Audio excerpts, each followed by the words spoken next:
Prabhupada ki jai. Welcome everyone to night 2. Many new. This room is much bigger than it was yesterday at this time, so nice to have you all again, as well as those who are coming in for night 2. Has everyone got this sheet? It's put together from DT and Driti and gang from Jaladuta to the World, Tuesday, 12th August, The Journey. Everyone's got one and a pen handy. Amazing. So again, we've started and we're in the middle of discussing and reading Srila Prabhupada's journey from Jaladuta to the world for 4 nights in a row, from 5 p.m. to 6 p.m. here at New Govardhan with our community. Old devotees and young devotees reading together from stories about Srila Prabhupada's life, going through each moment. Yesterday we were talking about planting the seeds. And so I was thinking, some of us were here. Does anyone remember what Srila Prabhupada's mother's name was? Rajani, well done. Does anyone remember where Srila Prabhupada met his spiritual master? You weren't even there, but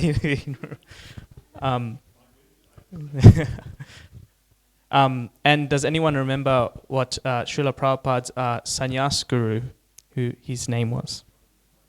Keshav Maharaj, stalwart bhakti practitioner. So yesterday we learned of Srila Prabhupada's life from birth to 1965. And tonight we are deep diving into one of the most momentous occasions of our movement, of Srila Prabhupada's life, and I'm sure many of your lives as well, which is his journey on the Jaladuta, departing from Calcutta in 1965. And it occurred, the Tithi was on Sunday, so he left on Sunday. Moon rises ago. He left on Sunday and departed and went around the world. So this book will go through his diary. We'll get extracts from his diary, his thoughts, his crises, and go through those. And then he's embarking in a new world, which is New York. We have some questions at the back as well for everyone to think about and to meditate on. Of course, here we are in the lead up to Srila Prabhupada's Vyasa Puja, wanting to come together and really pay homage and also inculcate a mood of gratitude for Srila Prabhupada. And so in that mind, when reading today's stories, how did hearing about Srila Prabhupada's ocean voyage affect you personally? Furthermore, let's also consider the page. What stood out to you most from the Jaladuta Prayers, which we will read? How does Srila Prabhupada's dependence on Krishna during this journey inspire your own faith? What example from this journey can guide you when you face uncertainty or difficulty in your own life? And what lessons from this part of Srila Prabhupada's journey can you carry into your daily life right now? So just with that mood of gratitude, paying surrender.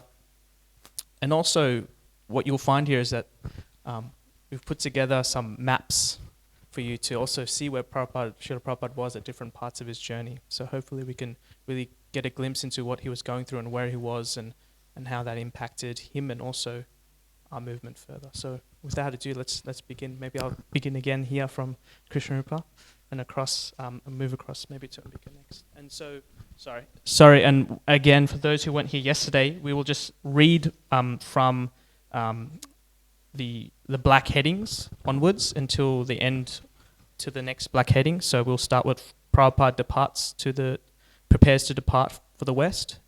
And there's various extracts from various different texts.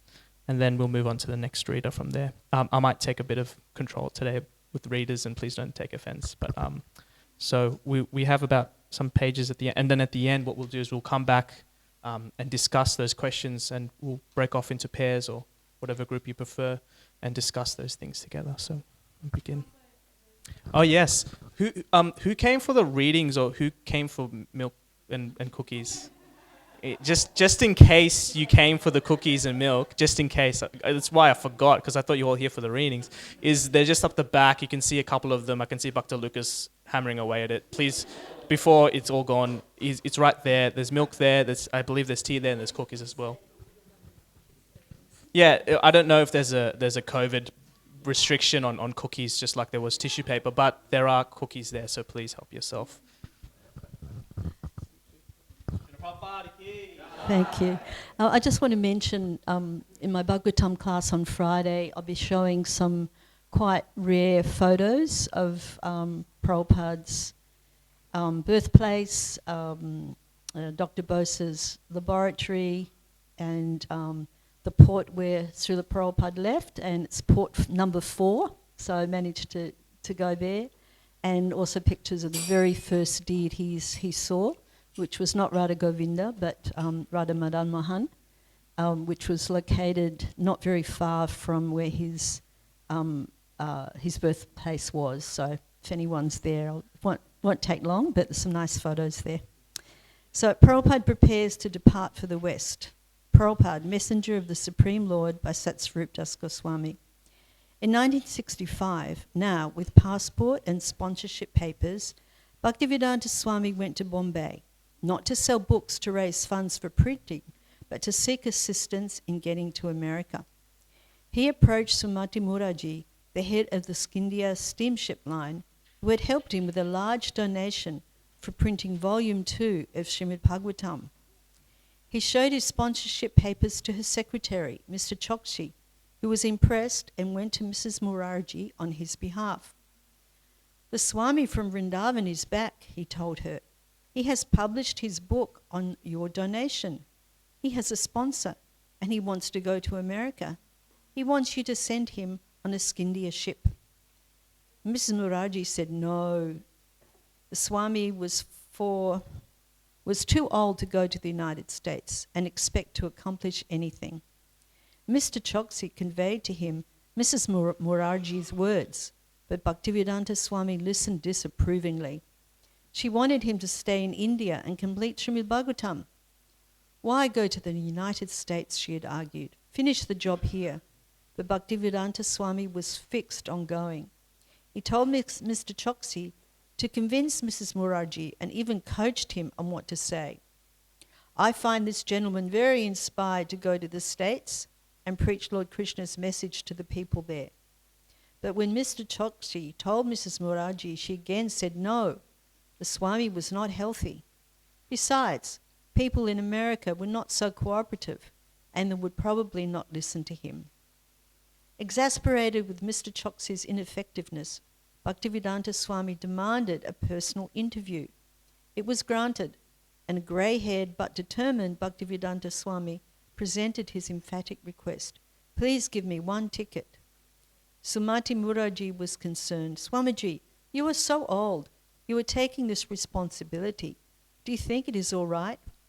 No, he reassured her, lifting his hand as if to reassure a doubting daughter. It is all right. But do you know what my secretaries think? They say, Swamiji is going to die there. Bhaktivedanta Swami made a face, as if to dismiss a foolish rumour. Again, he insisted that she give him a ticket. All right, she said, get your P form, and I will make an arrangement to send you by our ship. Bhaktivedanta Swami smiled.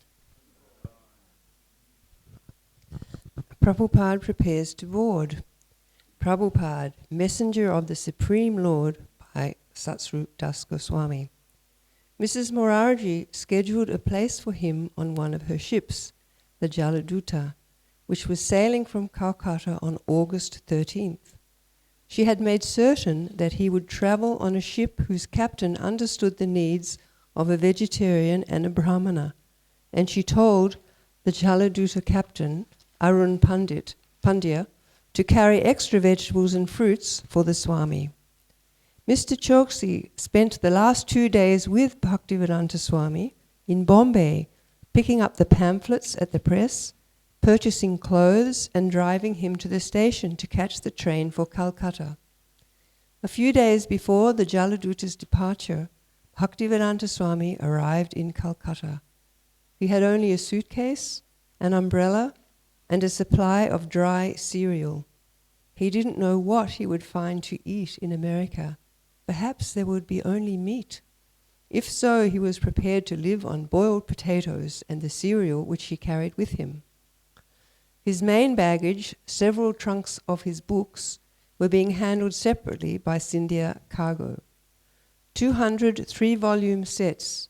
The very thought of the books gave him confidence. It was August 13th, just a few days before Janmashtami, the appearance day anniversary of Lord Krishna. During these last years, he had been in Vrindavan for Janmashtami. Many Vrindavan residents would never leave there. They were old and at peace in Vrindavan. Bhaktivedanta Swami was also concerned that he might die away from Vrindavan. That was why all the Vaishnava sadhus and widows had taken vows not to leave, even for Mathura, because to die in Vrindavan was the perfection of life. And the Hindu tradition was that a sannyasi should not cross the ocean and go to the land of the Mlechas. But beyond all that was the desire of Bhaktisiddhanta Saraswati, and his desire was non-different from that of Lord Krishna. And Lord Chaitanya Mahaprabhu had predicted that the chanting of Hare Krishna would be known in every town and village of the world. He took a taxi down to the Calcutta port, carrying with him his luggage, an umbrella, and a Bengali copy of Chaitanya Charitamrita, which he intended to read during the crossing. Somehow he would be able to cook on board, or if not, he would starve, whatever Krishna desired. He checked his essentials: passenger ticket, passport, visa, P-form, sponsor's address. Finally, it was happening. As Prabhupada would often recall later, with great difficulty I got out of the country. Some way or other, by Krishna's grace, I got out so that I could spread the Krishna consciousness movement all over the world. Otherwise, to remain in India, it was not possible. I wanted to start a movement in India, but I was not at all encouraged. The black cargo ship, small and weathered, was moored at dockside, a gangway leading from the dock to the ship's deck. Indian merchant sailors curiously eyed the elderly saffron-dressed sadhu as he spoke last words to his companion in the taxi, then walked determinedly towards the boat. The Jaladuta set sail Friday, August 13, 1965, Calcutta port. The elderly saffron-dressed sadhu walked determinedly towards the black cargo ship. At 70 years old, when most would be settling into peaceful retirement in holy Vrindavan, Bhaktivedanta Swami carried just a suitcase and an umbrella and a supply of dry cereal. He didn't know what he would find to eat in America. Perhaps there would be only meat. His real treasure was in the cargo hold, 200 3-volume sets of the Srimad Bhagavatam. As he wrote in his diary that first day, today at 9 a.m., embarked on MV Jaladuta. The cabin is quite comfortable. It is owner's residence and therefore the sitting room. The bedroom and the bath privy all equipped with first-class materials. Everything is nice. Thanks to Lord Krishna for his enlightening Srimati Murari for all these arrangements. The ship pulled away at 1:30 p.m., moving smoothly. That Bhaktivedanta Swami wrote, "I cannot understand in my cabin if it is moving, at all moving. I am so comfortable." But the comfort wouldn't last.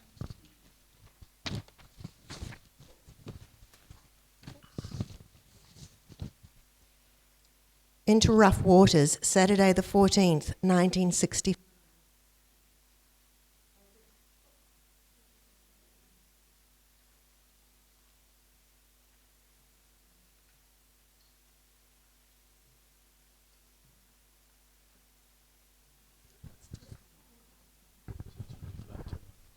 Okay. As the Jaladuta entered the Bay of Bengal, everything changed. The ship began tilting and rolling. Bhaktivedanta Swami's diary captures the mounting distress. The roughness increased gradually on the upper Bay of Bengal, and I felt seasickness. There was vomiting, tendency, and dizziness, and I felt uncomfortable the whole day and night. The days, the seasickness persisted as they passed the coast of Ceylon. The ship docked briefly at Colombo, where the captain kindly took him ashore, then on to Cochin, where on August the 22nd something important happened. His books from Bombay arrived in 5 cases and were loaded into the ship. Even in his weakness, this gave him strength.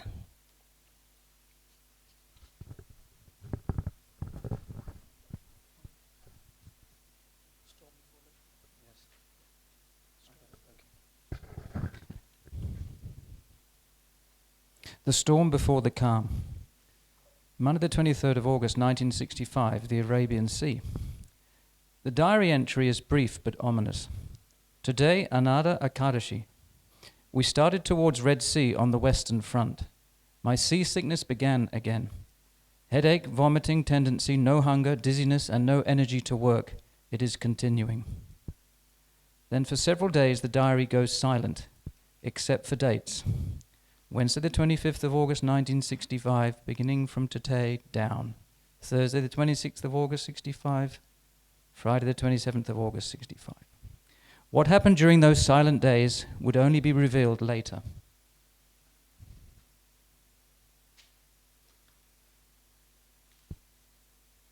Keep going. The crisis, Tuesday the 31st of August 1965. A single chilling line appears in the diary. Passed over a great crisis on the struggle for life and death. A separate statement has to be written on this crisis area. In 2 days, Bhaktivedanta Swami suffered 2 heart attacks. He tolerated that difficulty, meditating on the purpose of his mission. But after 2 days of such violent attacks, he thought that if another were to come, he would certainly not survive. Years later, Captain Arun Pandya would remember, I didn't know it was heart attack, and all the time I felt it was nothing but seasickness. And I remember one day he told me that he nearly died last night. And he said if this continues, he might pass. He wanted to write his last will and give it to me so that I would know what to do with his books and his other items. Prabhupada himself would later reveal the truth. Consecutively 2 days, attack. Actually, I would have died on the ship before reaching your country. I could not understand that was heart attack. The pain was so severe. I thought, I am now dying, and it was done. 2 nights. After 2 consecutive nights of heart attacks, alone in his cabin, thousands of miles from home, Bhaktivedanta Swami thought if another attack came, he would certainly not survive. And then came the dream. Lord Krishna appeared in his many forms, rowing a boat. He told his devotee not to fear, but to come along. Bhaktivedanta Swami felt assured of the Lord's protection, and the violent attacks did not occur again. The captain's wife, who had studied astrology, told him, Swamiji, if you can survive your 70th year, then you'll live for 100 years.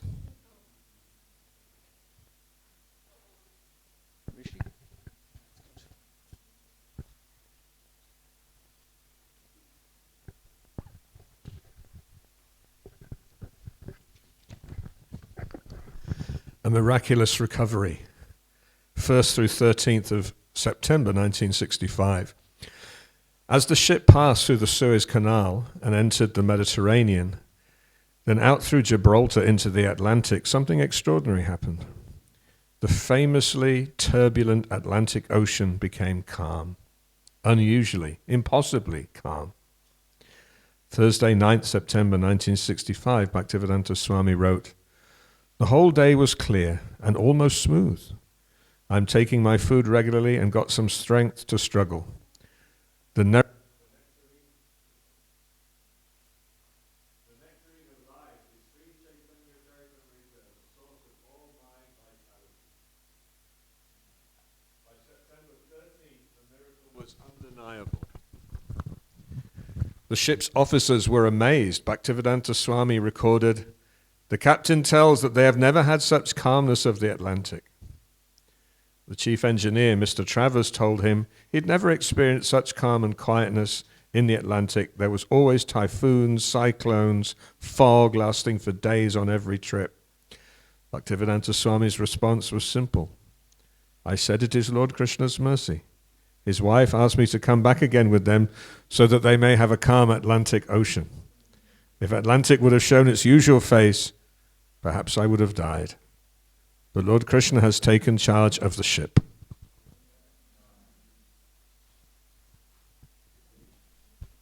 Volunteers? You have a really lovely reading. Land at Last. Friday 17th. Oh, sorry.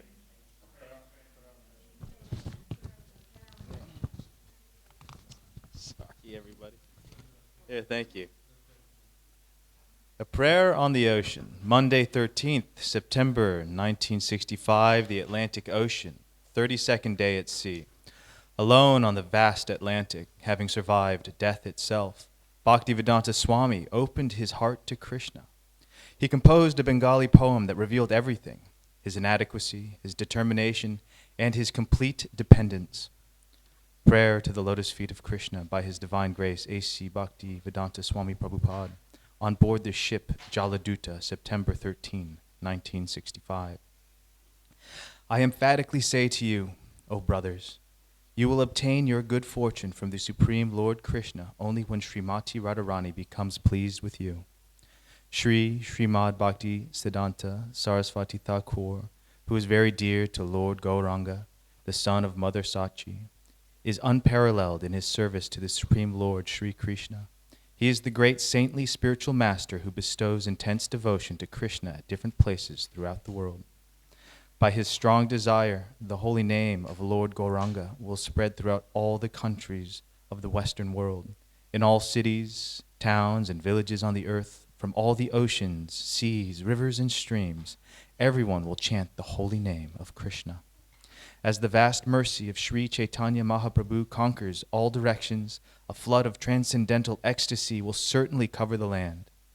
When all the sinful, miserable living entities become happy, Vaishnava's desire is then fulfilled. Although my Guru Maharaj ordered me to accomplish this mission, I am not worthy or fit to do it. I am very fallen and insignificant. Therefore, O Lord, now I am begging for your mercy so that I may become worthy, for you are the wisest and most experienced of all. If you bestow your power by serving the spiritual master, one obtains the absolute truth.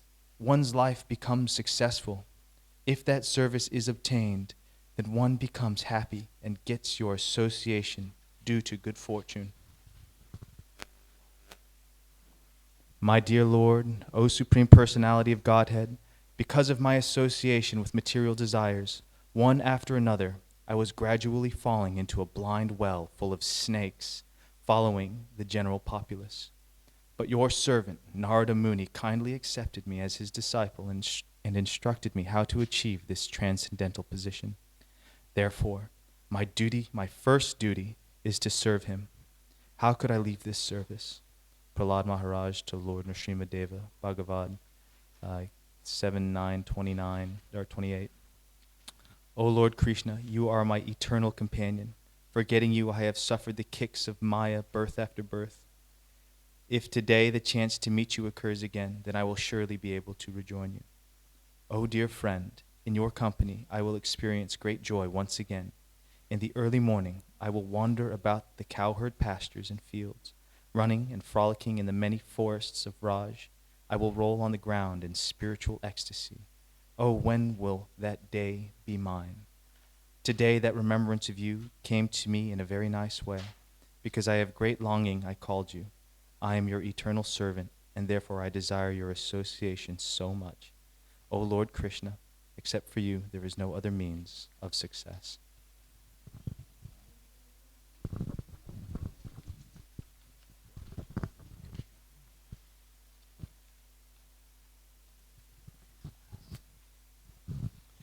Land at Last.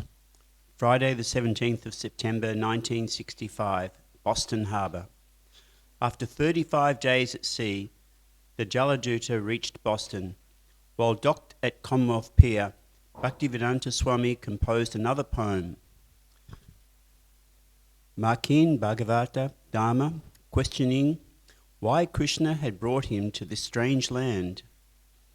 Makin Bhagavata Dharma, by His Divine Grace A.C. Bhaktivedanta Swami Prabhupada, at Boston Harbour, September 18, 1965. My dear Lord Krishna, you are so kind upon this useless soul, but I do not know why you have brought me here. Now you can do whatever you like with me, but I guess you have some business here. Otherwise, why would you bring me to this terrible place? Most of the population here is covered by the material modes of ignorance and passion. Absorbed in material life, they think themselves very happy and satisfied, and therefore they have no taste for the transcendental message of Vasudeva. I do not know how they will be able to understand it, but I know your causeless mercy can make everything possible because you are the most expert mystic. How will they understand the mellows of devotional service? O Lord, I am simply praying for your mercy so that I will be able to convince them about your message. All living entities have become under the control of the illusory energy of your will, and therefore, if you like, by your will they can also be released from the clutches of illusion. I wish that you may deliver them. Therefore, if you so desire their deliverance, then only will they be able to understand your message. The words of Srimad Bhagavatam are your incarnation, and if a sober person repeatedly receives it with submissive oral reception, then he will be able to understand your message.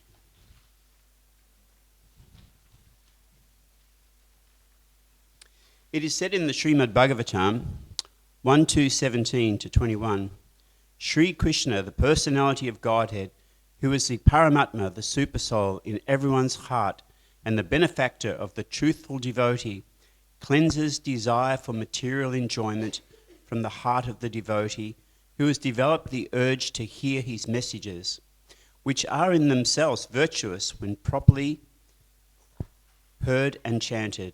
By regular attendance in classes on the Bhagavatam, and by rendering of service to the pure devotee, all that is troublesome to the heart is almost completely destroyed, and loving service unto the personality of Godhead, who is praised within transcendental songs, is established as an irrevocable fact.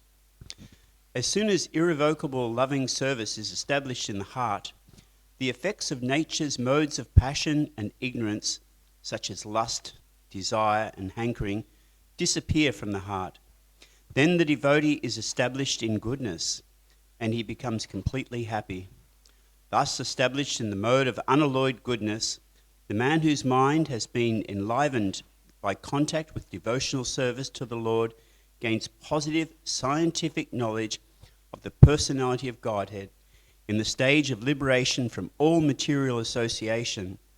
Thus the knot in the heart is pierced, and all misgivings are cut to pieces.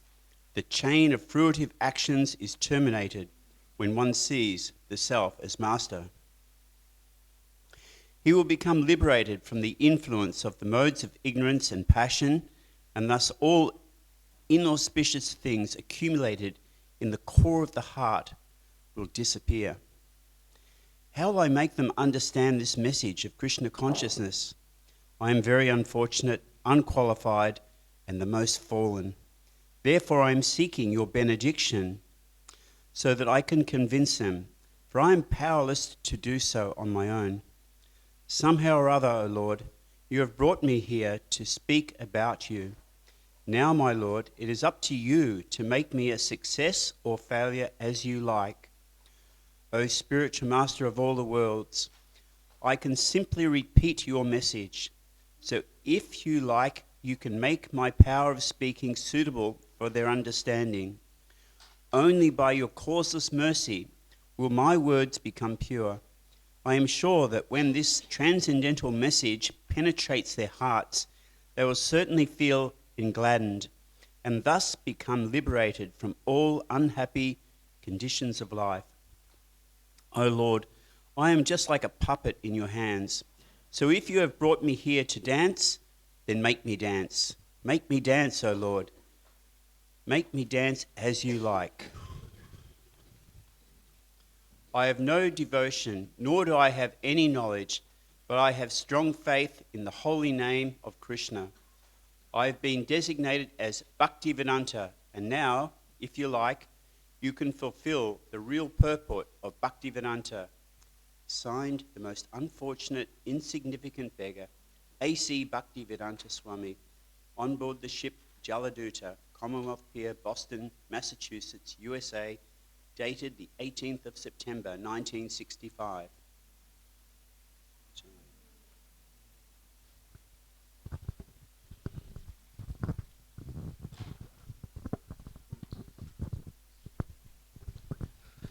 Arrival, Sunday, 19th of September, 1965, New York Harbor.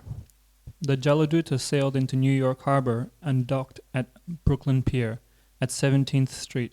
Srila Prabhupada saw the awesome Manhattan skyline, the Empire State Building, and like millions of visitors and immigrants in the past, the Statue of Liberty.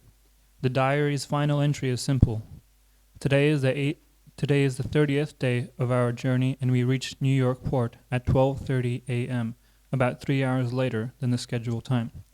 38 days, 2 heart attacks, 1 elderly monk with unwavering faith, 200 sets of books, and a mission that would change the world. Srila Prabhupada was dressed appropriately for a resident of Vrindavan. He wore kanti mala, neck beads, and a simple cotton dhoti, and he carried japa mala, chanting beads, and an old chadar, or shawl. His complexion was golden, his head shaven, shika in the back, his forehead decorated with a whitish Vaishnava tilak. He wore pointed white rubber slippers, not uncommon for sadhus in India. But who in New York had ever seen or dreamed of anyone appearing like this Vaishnava? He was possibly the first Vaishnava sannyasi to arrive in New York with uncompromised appearance. Of course, New Yorkers have an expertise in not giving much attention to any kind of strange new arrival. Srila Prabhupada recalled his arrival during a morning walk in Bombay on February 19th, 1974. When I went to America, I went with 40 rupees. Miss Sumati Mukherjee gave me a free ticket and I had only 40 rupees. Those 40 rupees could not be spent there in the US. Then, when I was getting down the ship, I asked the captain, "Captain Pandya, I have not a single dollar with me, so you purchase 1 set of my books." "So what is your price, Swami?" $16. He paid me $20. With those $20, I arrived in New York.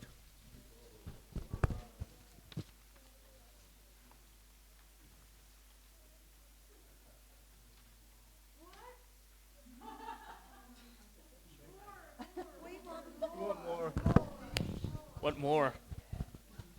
I hear more. I hear more. To be continued on night 3, the first year in New York City, 1965 to 1966. And you can see Srila Prabhupada's journey on that picture there. I always thought he went west, towards the west. The other way. But he went through the Suez Canal, he went through the Mediterranean, went through the Strait of Gibraltar, through the North Atlantic Ocean, all the way to New York. Now's a moment for us to break into pairs. We have about 10 minutes left for the night. As the reading concludes, we might pause to reflect what faith carried this 70-year-old man across the ocean, what love for his spiritual master and for all of us who weren't even born yet compelled him to risk everything. He came for us, he nearly died for us, and he kept coming anyway.